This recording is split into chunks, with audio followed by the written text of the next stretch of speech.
أشهد أن محمدا رسول الله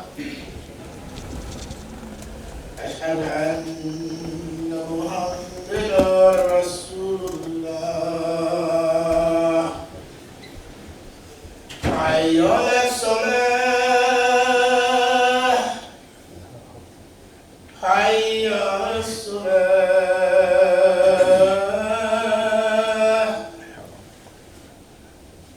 حي على الفلاح حي على الفلاح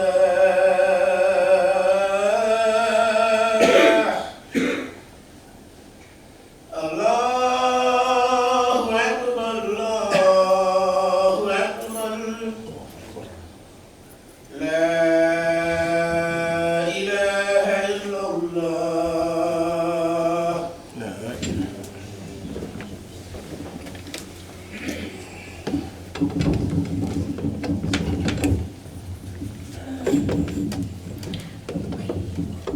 إن الحمد لله نحمده ونستعينه ونستغفره ونتوب إليه ونتوكل عليه ونعوذ بالله من شرور أنفسنا ومن سيئات أعمالنا من يهده الله فلا مضل له ومن يضلله فلا هادي له ونشهد أن لا إله إلا الله وحده لا شريك له ونشهد أن محمدا عبده ورسوله أما بعد. All praise is due to Allah subhanahu wa ta'ala.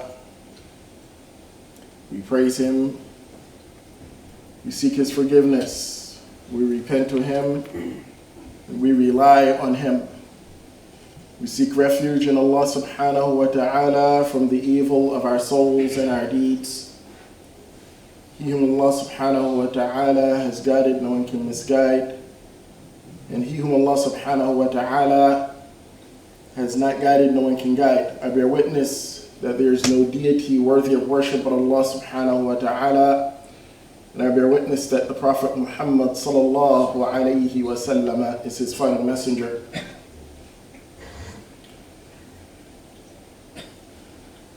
يقول تعالى في محكم التنزيل أعوذ بالله من الشيطان الرجيم ليس البر أن تولوا وجوهكم قبل المشرق والمغرب ولكن البر من آمن بالله واليوم الآخر والملائكة والكتاب والنبيين وآتى المال على حبه ذوي القربى واليتامى والمساكين وابن السبيل والسائلين وفي الرقاب وأقام الصلاة وآتى الزكاة والموفون بعهدهم إذا عاهدوا والصابرين في البأساء والضراء وحين البأس أولئك الذين صدقوا وأولئك هم المتقون. As always, brothers and sisters, we thank Allah subhanahu wa ta'ala for allowing us to witness this blessed day of Jumu'ah.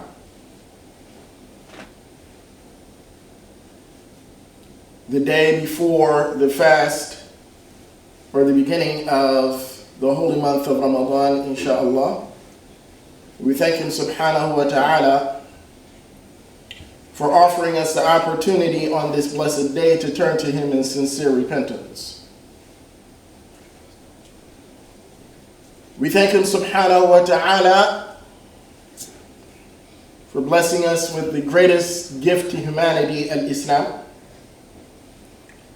the greatest ni'mah, the greatest blessing.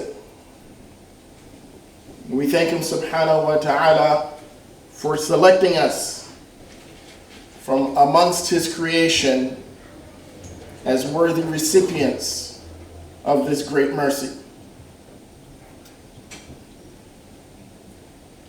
Brothers and sisters in the faith, today I chose the ayah from Surah Al-Baqarah to begin today's conversation. The verse is verse 177 in that Surah 2. which Allah subhanahu wa ta'ala says, goodness does not consist in turning your face towards east or west.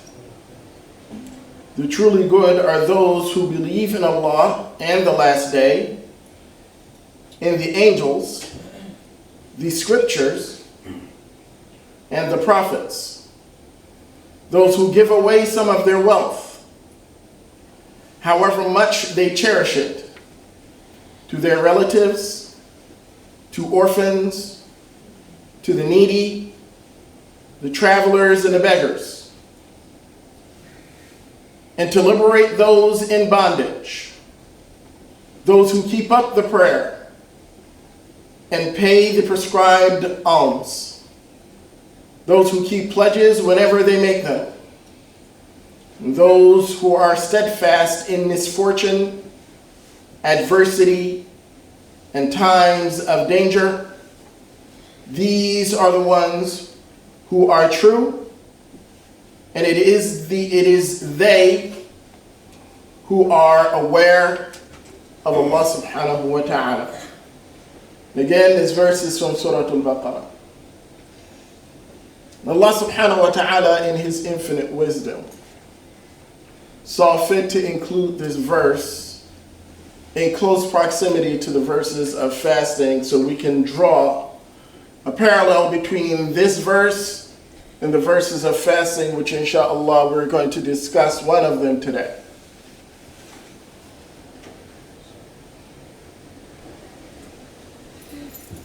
Allah subhanahu wa ta'ala, in His infinite wisdom, in His boundless mercy, has offered us this seasonal opportunity to renew, to rejuvenate, and to recover. An opportunity to strengthen our resolve, strengthen our commitment, and to strengthen our spiritual focus. Strengthening our spiritual focus requires that we reflect, and requires that we engage in some form of introspection. Brothers and sisters, it appears that, Wallahu a'lam, Allah knows best. And this is just a personal observation, that recent years, with the coming of the holy month, the fitna increases.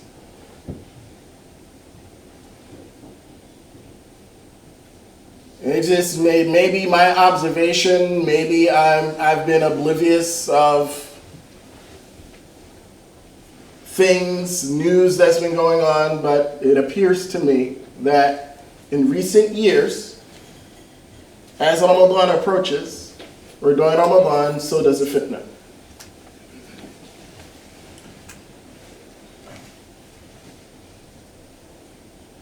Ramadan is an opportunity, and I'm going to start this conversation by saying this. Ramadan can't fix you. And I'm going to explain that, inshallah. Ramadan cannot fix you.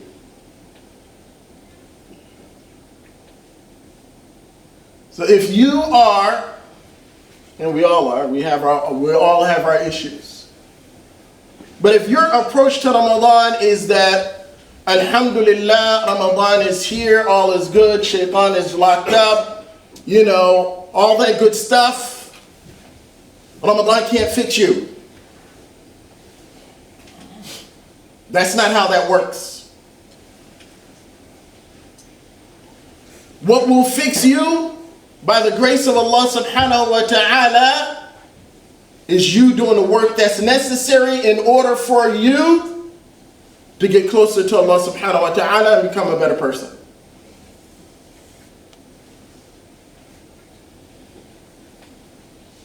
So the type of fast that we look forward to requires a lot from us.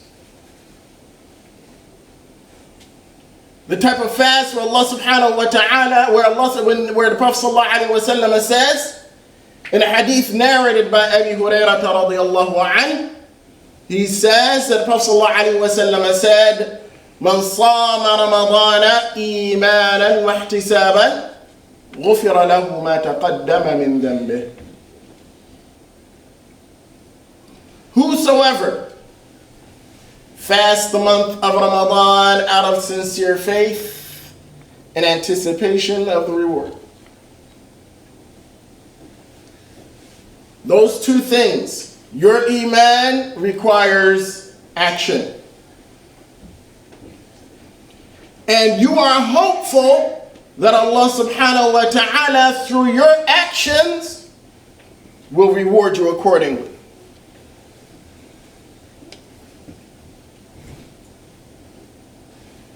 And in order for us to get out of Ramadan,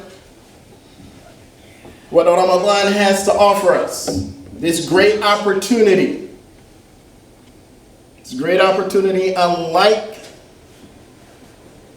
no other time, as the Prophet ﷺ said in the very hadith that I just mentioned to you. غُفِرَ لَهُ مَا تَقَدَّمَ مِنْ ذَنْبِهِ.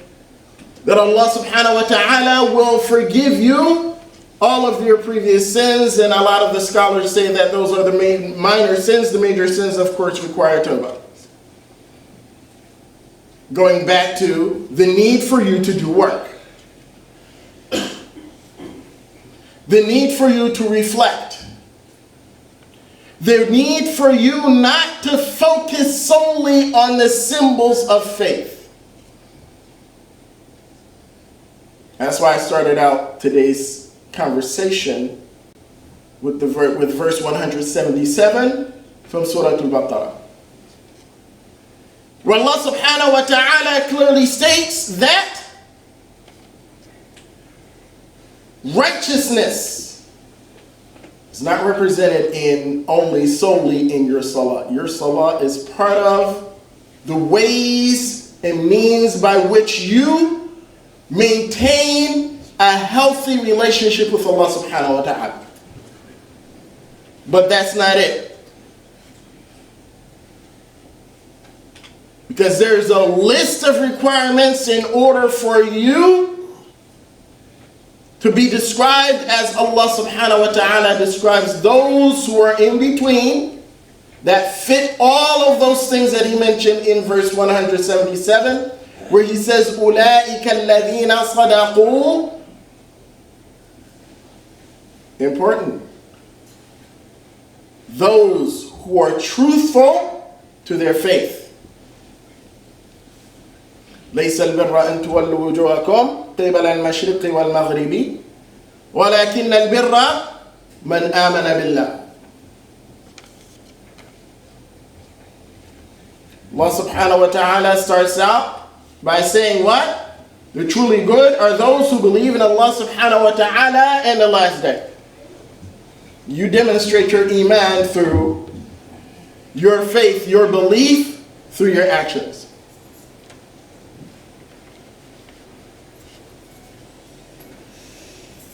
You demonstrate it through your actions that you believe in Allah subhanahu wa ta'ala. You believe in the angels. You believe in those two angels that accompany you wherever you go. Your every waking moment or sleeping moment, they accompany you. They do not leave your side. The scriptures, not only the Quran, all scriptures that Allah subhanahu wa ta'ala sent to his creation by the way of his messengers, and his belief in his messengers, and those who engage in service. And service is broad. Allah subhanahu wa ta'ala gave a description when he said, وَآتَ الْمَالَ عَلَى حُبِّهِ. Giving of that which you hold dearest to you. ذوي القربى. He goes on to list people. Then he says, وَالْمُوفُونَ بِعَهْدِهِمْ إِذَا عَهَدُوا.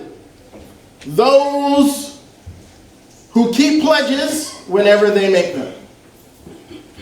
We ought to understand that your Islam is a pledge. Your Islam is a pledge to Allah subhanahu wa ta'ala that you're going to live a certain way. One of the reasons, brothers and sisters, why I chose to begin today's conversation with this verse in particular. And I mentioned reflection. And the believer is one, and Allah subhanahu wa ta'ala, these signs are all around you that you take heed and you reflect on what's going on around you. And part of your success in Ramadan and in life in general is tied to the amount of work that you do.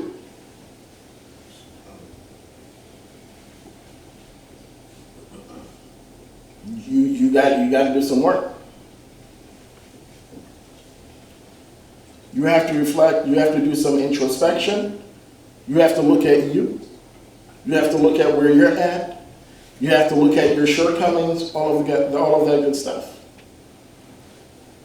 And when I mentioned earlier that we've perfected the art of focusing on the symbols.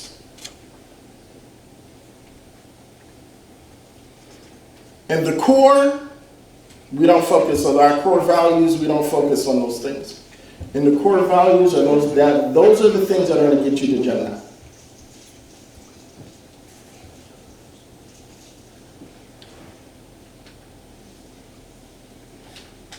Last week, and by now all of you are aware that last week,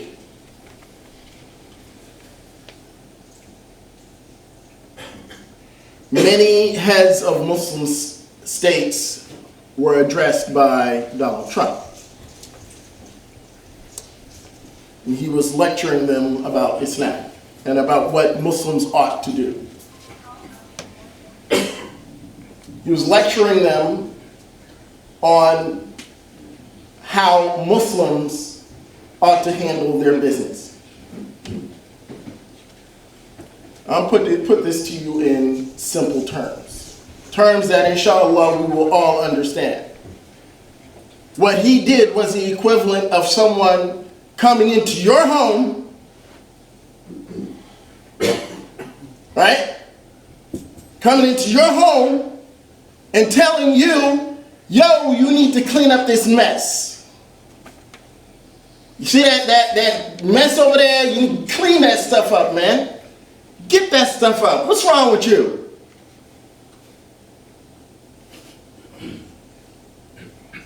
Come in your home and tell you to clean up your mess. Now, the messenger isn't the issue. Oh yes, the messenger is part of the issue. The person that came and said that is part of the issue. And we can debate about a whole lot of things. Because you had some Muslims that were in support of whatever it is that he said. He demonstrated true leadership. MashaAllah.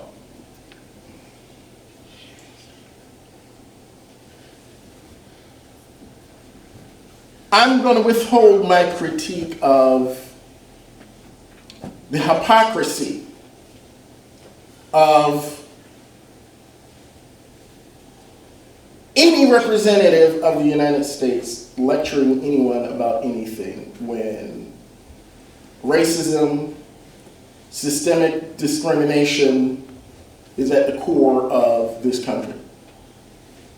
You want to talk about people suffering? You got people suffering right here that have been suffering for ages at the hands of you. But we're not talking about that. For me, what's more disturbing is that he was invited to talk to Muslim leaders about Islam, about what they should be doing. And this is something that I've said numerous times before.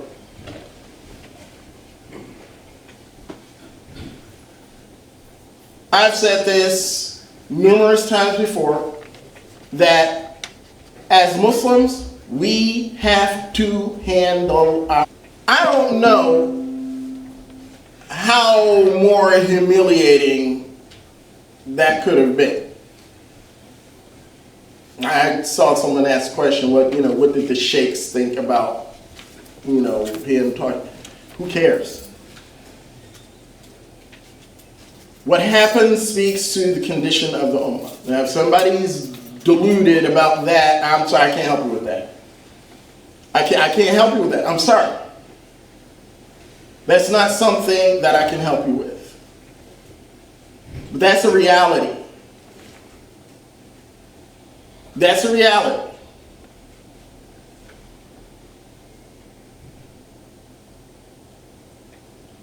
So then that was followed up with the incident in Manchester. And these are kids coming out of a concert. Now, somehow killing children is a trend.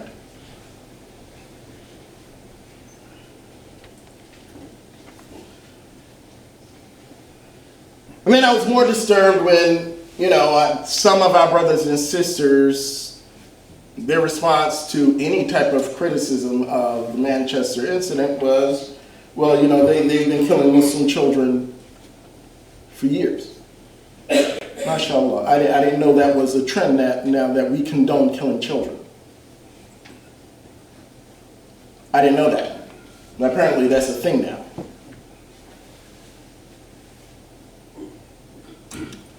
Then I wake up this morning, and in Egypt, a bus full of Coptic Christian worshipers on their way to worship, and some people pull the bus over and they go to work, shoot up the bus.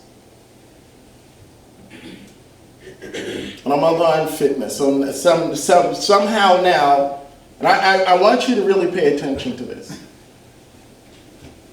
So now, somehow now, wal-'iyadhu billah, may Allah subhanahu wa ta'ala protect us all from this. This right here is the doing of Muslims. I'm sorry, you can't, this is the doing of Muslims. So Islam, Ramadan is going to be synonymous with fitna. Some of us in our heads, Ramadan is a month of jihad, all that nonsense. That's at the core of people coming up with these crazy ideas to do stuff, and somehow I'm going to Jannah because I've done some craziness. And I know we're all tired of hearing the same conversations about and the same criticisms, and why are we still talking about it? Because we're talking about it because it's happening, we're living it, and it affects you. Whether you believe it affects you or not, it affects you. The last time there was an incident, I made the statement. I made the statement more than once, and I had some people that got offended, mashallah. But if you don't take care of your spiritual well-being, guess what? زُيِّنَ لَهُ سُوءُ عَمَلِهِ فَرَآهُ حَسَنًا. This is what shaitan will do to you. He will convince you that your wretched, horrible deeds, that's righteousness.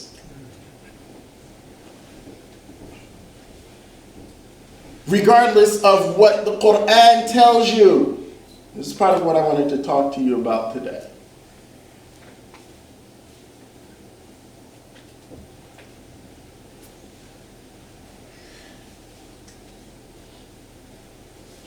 We need some humility. That's part of should be our plan for approaching Ramadan. It's we as a collective.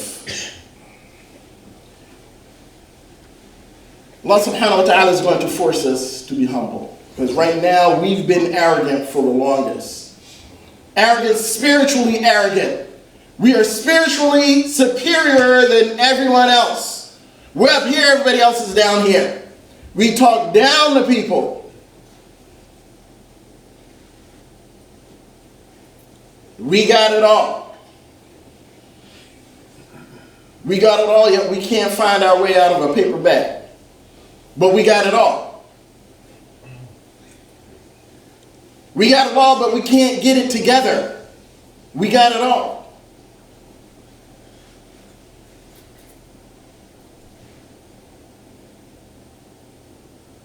Part of how we should enter Ramadan, we have a lot of stuff we have to take a hard look at. And every time we hear of some nonsense, I'm not talking about you owning it. You shouldn't own that because you didn't do it. But guess what? If any part of you sympathizes with some nut that did something in the name of Islam, you got to check that. You can't let that go. Your response cannot be, they have been. I don't want to hear that. You know why? Because Allah subhanahu wa ta'ala is not going to want to hear that. That's not going to work. Because I can stand here and tell you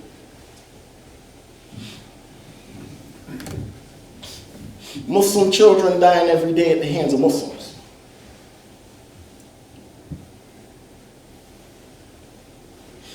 See, when we start having these conversations, we don't want to hear that, so we shut down. Don't shut down. It's okay. It's real. It's real. It's real. So we want to talk about the amount of lives that have been lost at the hands of people in the name of Islam, the amount of Muslims that have been slaughtered various ways. We talked about this last time when Syria was bombed. What was this, about a month ago? Huh? And the outrage over the use of chemical weapons. Well, I mean, was it the weapon of choice or was it the loss of life? I'm sorry. I thought life was valued.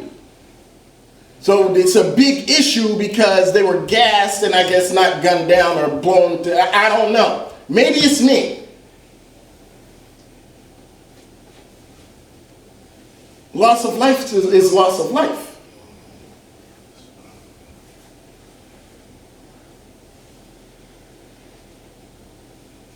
As we approach our fast, brothers and sisters, and we are all in hopes, inshallah, of having and witnessing a successful Ramadan.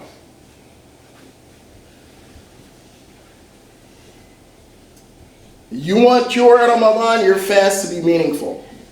Then make it meaningful. And part of you making it meaningful is not only you focusing on you, but you focusing on what influences you. And what influences you is the jama'ah, the collective, whether you recognize it or not. That's why we're talking about the things that other people do. Because I seek refuge in Allah subhanahu wa ta'ala from all of that. I ain't got nothing to do with that. And those who think like that, I'm going to say something to you. I can't fix you. But I'm going to say something to you. And those who we converse with and we hear sympathy, they may not say, well, you know, the brothers were wrong, but we keep hearing all of these excuses. I don't want to hear excuses. I want to hear no excuses. I want to hear it. I'm not excusing anyone's behavior. If the behavior is bad, the behavior is bad, whether the person is Muslim, non-Muslim, I don't care what they are. Bad behavior is bad behavior. I don't want to hear no excuses in the name of cover your brother, whatever deluded, convoluted mess we have in our brains about what Islam is supposed to be and what we're supposed to have hold dear. How we're supposed to protect each other. Following the Sunnah means following the way of Muhammad sallallahu alayhi wa sallam. And Muhammad sallallahu alayhi wa sallam said, "Unsur akhaka zaliman aw mazluma." That we are supposed to support each other in the right way.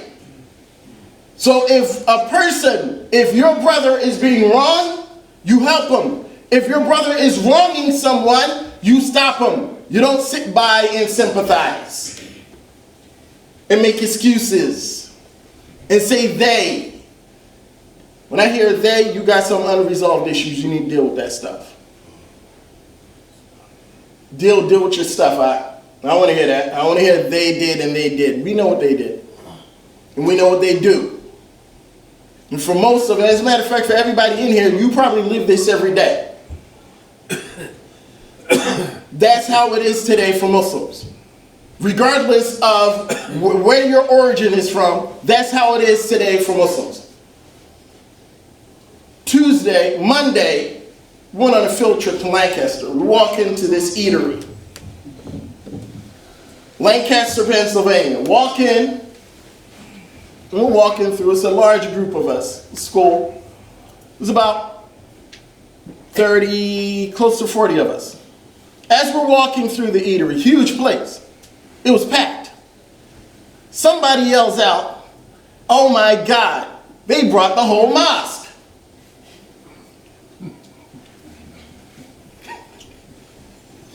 Oh my God, they brought the whole mosque.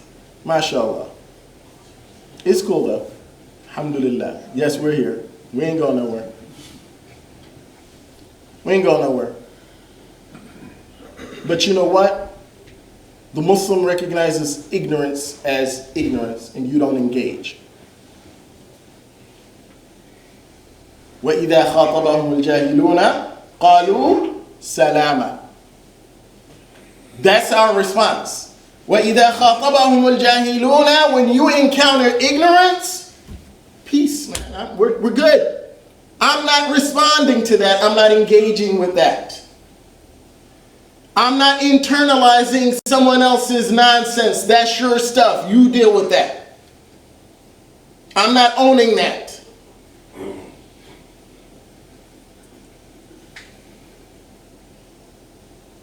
I pray that Allah subhanahu wa ta'ala allows us to have successful Ramadans, brothers and sisters. And I have to say this, that it is a ni'mah, it's a true blessing that Allah subhanahu wa ta'ala, insha'Allah, will allow us all present today to witness this blessed month. It's a dua that we make as Ramadan is approaching, especially specifically during the month of Sha'ban. We say, Allahumma ballighna Ramadan. We ask Allah subhanahu wa ta'ala to give us that opportunity. So, for those of us who made that dua, make that dua count. Make it count. And by making it count, I mean, we got to do some work, man. And what I would suggest, started out today with verse 177 from Surah Al-Baqarah.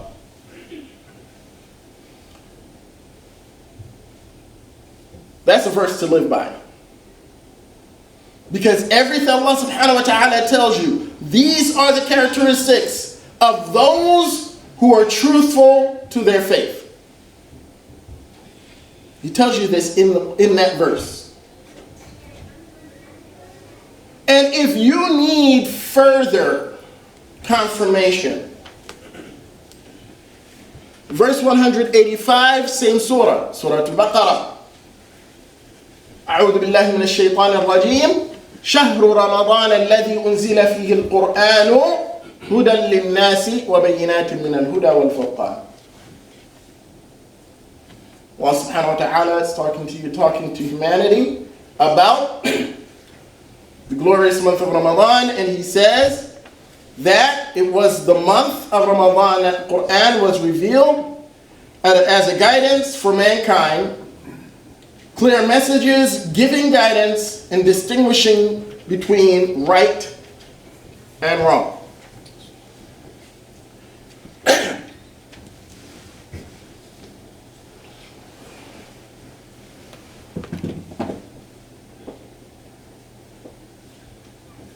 So Allah subhanahu wa ta'ala tells you that the Quran is your key. If you want to know part of what is ailing us as a collective is that the majority have abandoned the book of Allah. Surah Al-Furqan, there's an ayah where Allah subhanahu wa ta'ala says, وَقَالَ الرَّسُولُ يَا رَبِّنَا قَوْمِ اتَّخَذُوا هَذَا الْقُرْآنَ مَهْجُورًا. That the messenger said, "Oh my Lord, my people have abandoned your book." We've abandoned the book of Allah subhanahu wa ta'ala. In verse 185, where Allah subhanahu wa ta'ala speaks of guidance, speaks of clarity, having clarity. When we engage with Allah's word, you can't have clarity if you're not engaging with Allah's book, first and foremost. And if you're not engaging with Allah's book sincerely, there is no clarity. There is no clarity. There is no, I know what I'm supposed to be about. I know what I'm supposed to be doing. There is none of that. We have way too many talking heads that we're listening to, and too few of us are engaged with Allah's book. Because Allah subhanahu wa ta'ala tells you clearly in the Quran the do's and the don'ts.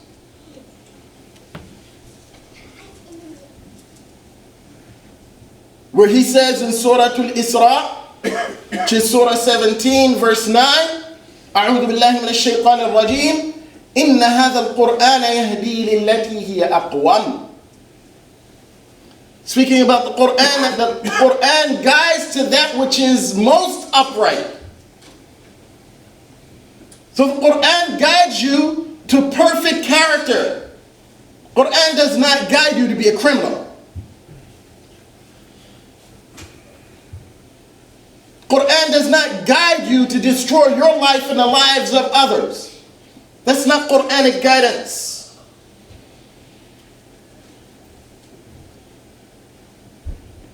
Surah Al-Isra, verse 9. And if you were to start in verse 9 and work your way through the surah another 20 to 25 ayahs, the core Islamic values, you'll find them right there. You don't have to look any further. You don't have to read the entire Quran. Read Surah Al-Isra. And Allah subhanahu wa ta'ala will tell you what to do and what not to do. Those commandments are right there. وَلَا تَقْتُلُوا النَّفْسَ الَّتِي حَرَّمَ اللَّهُ إِلَّا بِالْحَقِّ. Do not take a life that Allah subhanahu wa ta'ala has made sacred. That's in Surah Al-Isra. And similar ayahs exist in the Quran. Muslims have abandoned the Quran.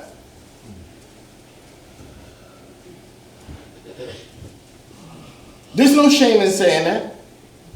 I know some people get offended when people say the Muslims have abandoned the Quran. The reality is Muslims have abandoned the Quran. When you look at the conditions of the Muslim, of the collective, of the Ummah, the Muslims have abandoned the Quran.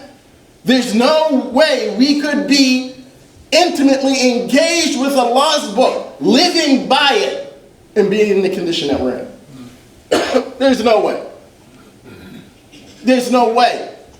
Otherwise, what Allah subhanahu wa ta'ala said in Surah Al-Baqarah verse 185 would not be true. And Allah's word is true. Allah's word is true. And we have to believe that Allah's word is true. And you live by Allah's word. That's your charge. أولئك الذين صدقوا وأولئك هم المتقون. Those who are God conscious of Allah subhanahu wa ta'ala, aware of Allah subhanahu wa ta'ala, are those people whom Allah subhanahu wa ta'ala described in verse 177 of Surah Al-Baqarah. So as you approach your fast, brothers and sisters, make it a point. Make this Ramadan count. Make it count. Don't go into the month thinking that something magical is going to happen because Ramadan is here. Ain't nothing magical going to happen. Whatever benefit you're going to get out of the month is going to be because of what you put into it.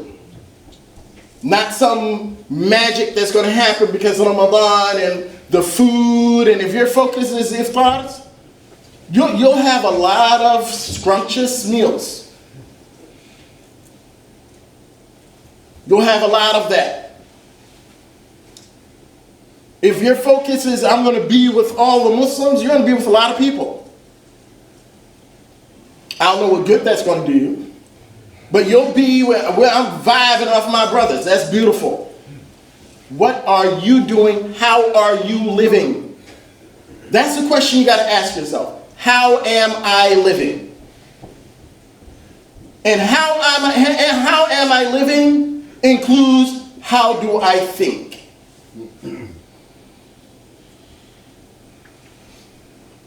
What do I stand for? Who am I? What are my core beliefs? How do I treat others? I mentioned earlier about the arrogance piece, where all the slogans, every time you turn around there's a new slogan, this isn't not in the name of mine. Say, enough with that, man. Do work. Nobody's trying to hear that, all that nonsense. Nobody's trying to hear that. All the slogans, we need less slogans and we need more work. We need to repair our hearts. We need to repair ourselves. We need to repair our families. We need to repair our communities. We don't need slogans. And contrary to popular opinion, and another one of my favorite slogans is the whole why Islam stuff.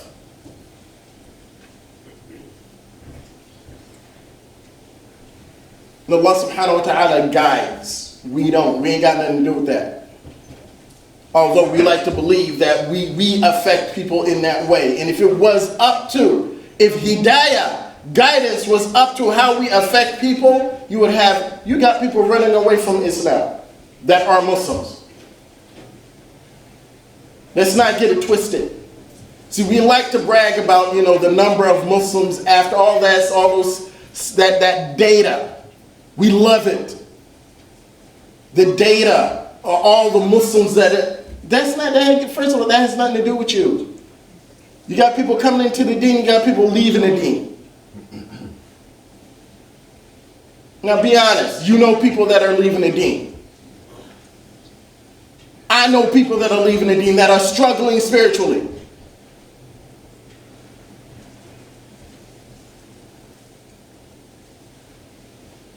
We're not doing anything spectacular like that where we deserve something. Give me a break. We're not. We have to be honest. We have to be honest. And I pray to Allah subhanahu wa ta'ala that this Ramadan, that all of us present here today, because Allah subhanahu wa ta'ala is giving us this unique opportunity that may not come around again for some of us. We may not make it to this Ramadan, which is tomorrow. And we forget you may not make it to tomorrow morning to start your fast. You may not make it through the month. So all that arrogance, I'm this, you know you're not. You're a human being just like everybody else. And your humanity is on display. Every time some nonsense happens, your humanity is on display, and most of us are so disconnected.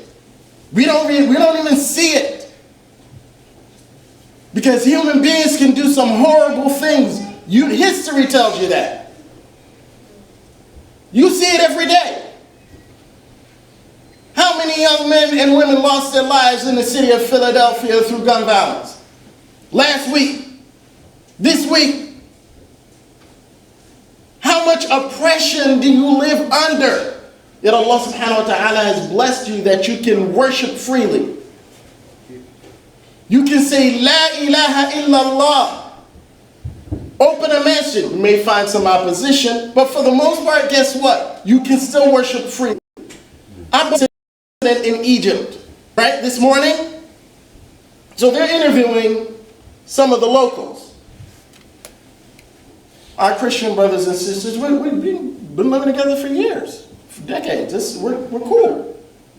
As long as they don't try to open and establish houses of worship, we don't have no problems.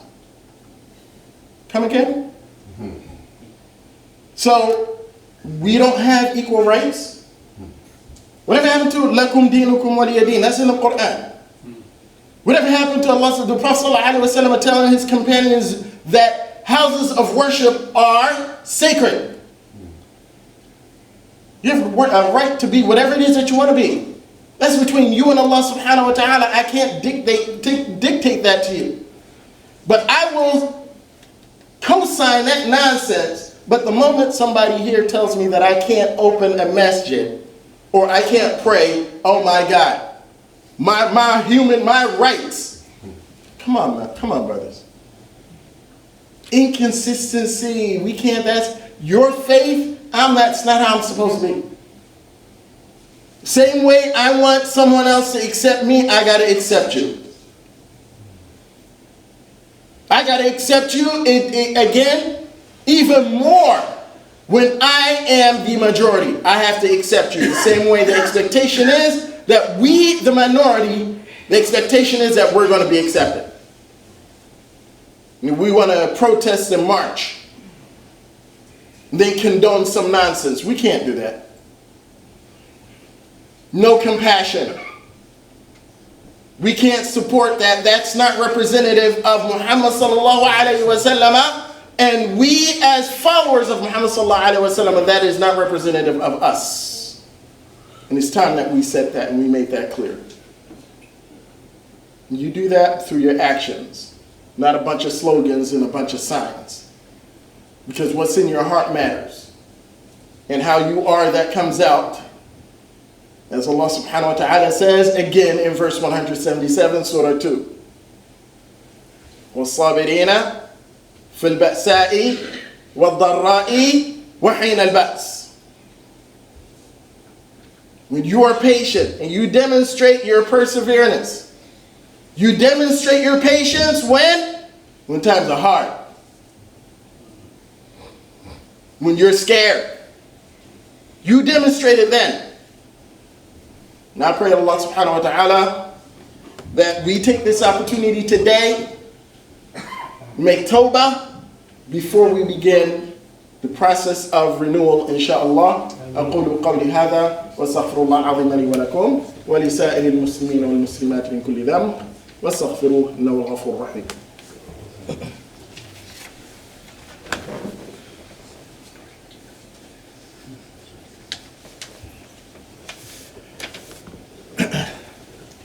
Alhamdulillahi Rabbil Alameen, wassalatu wassalamu ala nabiyyi kareem wa ba'd.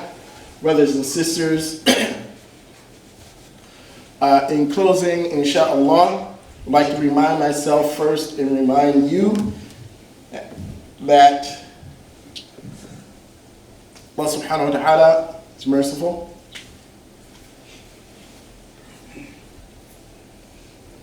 He's compassionate. And He consistently demonstrates his mercy and his compassion to us. The fact that we're here today, by the mercy of Allah subhanahu wa ta'ala, is giving us another chance. You're here. You're here. It's an opportunity for you. Take advantage of the opportunity. You're here today during the hour of Jum'ah, brothers and sisters. Take advantage of that. I want to say this before we pray, real quick. And I know I've gone on a bit today. But I do want to say this. A couple of things with regards to the etiquette of Jum'ah. The first thing I want to remind us all of, if at all possible, the earlier you can get to Jum'ah, the greater your reward.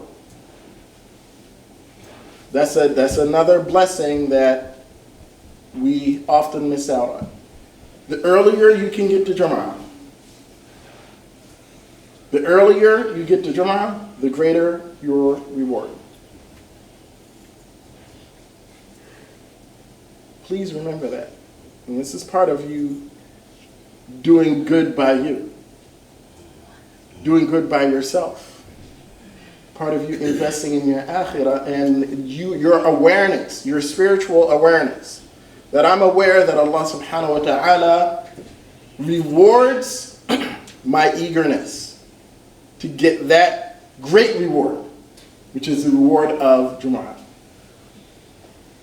And when we come to the masjid, brothers and sisters, please, before you walk in the door, if you drove, please leave your cell phone in your car if you can. If your cell phone is a requirement for your job and you whatever, that's fine. But if it's not, please. And I'm saying this for various reasons. One, first and foremost, for you. Because you don't want to blow your Jumu'ah because you got this thing that's interfering with you and giving the imam your full attention, which is an obligation across the board, according to all of the madhahib. There's no ikhtilaf with regards to that. There's an ijma' on that. There's consensus. Two, we got to respect our rituals. We get this gathering here. We got to respect that. We got to respect it. We have to respect what this means. What does this mean? This gathering where you come to hear a reminder, where you come to get some nourishment. You got to respect that. And part of you respecting it is not allowing anything to interfere with that.